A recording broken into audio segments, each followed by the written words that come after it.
আগামী ৩ সেপ্টেম্বর বেইজিংয়ের ঐতিহাসিক থিয়েনআনমেন স্কয়ারে অনুষ্ঠিত হতে যাচ্ছে ভি-ডে সামরিক কুচকাওয়াজ। জাপানি আগ্রাসনের বিরুদ্ধে চীনা জনগণের প্রতিরোধ যুদ্ধ এবং বিশ্ব ফ্যাসিবাদ বিরোধী যুদ্ধে বিজয়ের ৮০তম বার্ষিকী উপলক্ষে আয়োজিত এই মহাযজ্ঞে সামরিক সঙ্গীত থাকবে অন্যতম প্রধান আকর্ষণ হিসেবে। কুচকাওয়াজকে আরও বর্ণিল ও সমৃদ্ধ করতে চূড়ান্ত প্রস্তুতিতে ব্যস্ত সময় কাটাচ্ছে চীনা পিপলস লিবারেশন আর্মির যৌথ সামরিক ব্যান্ড। রিপোর্টে থাকছে বিস্তারিত।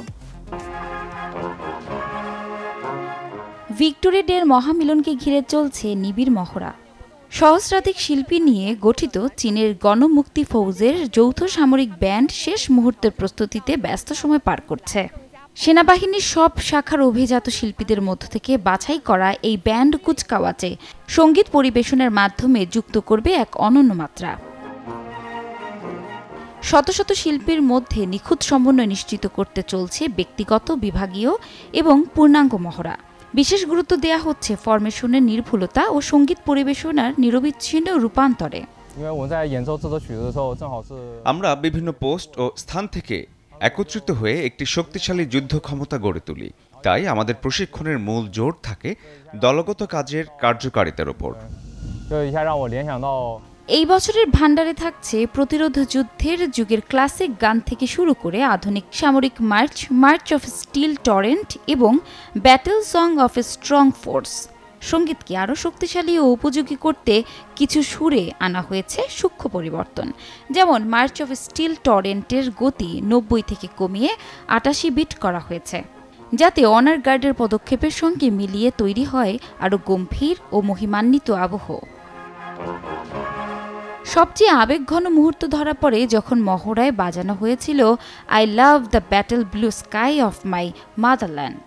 সুরের সঙ্গে সঙ্গেই মাথার উপর দিয়ে উড়ে গেল যুদ্ধবিমানের ফ্লাইট ফরমেশন, যা মুহূর্তটিকে করে তোলে এক অনন্য আবেগময় অভিজ্ঞতা।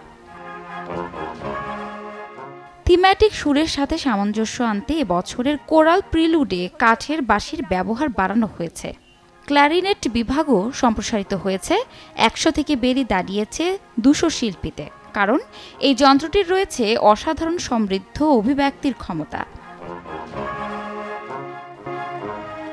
অডিও ভিজুয়াল সমন্বয় নিশ্চিত করতে স্থাপন করা হয়েছে ১০টি কমান্ডো পয়েন্ট। প্রতিটি পয়েন্ট থেকে নির্দিষ্ট সময়ে দেয়া হবে ২০টিরও বেশি নির্দেশনা, যা কুচকাওয়াজের গঠন ও সঙ্গীত পরিবেশনার প্রবাহকে রাখবে সম্পূর্ণ নিরবিচ্ছিন্ন ও নিখুঁত। আমরা প্রতিটি ইউনিটের বৈশিষ্ট্য অনুযায়ী নতুন সঙ্গীত তৈরি করেছি, যা নিশ্চিত করছে সিমলেস ট্রানজিশন। ব্যান্ডের সদস্যদের মতে এটি কেবল একটি সঙ্গীত পরিবেশনা নয়, বরং ব্যক্তিগত বিকাশ এবং আধ্যাত্মিক রূপান্তরেরও এক বিশেষ যাত্রা।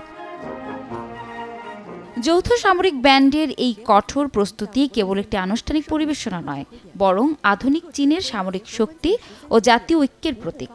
তাই ভি-ডে প্যারেডে সঙ্গীত হয়ে উঠবে যুদ্ধ শক্তির পাশাপাশি সাংস্কৃতিক ও আধ্যাত্মিক সংযোগেরও এক অনন্য উপস্থাপনা।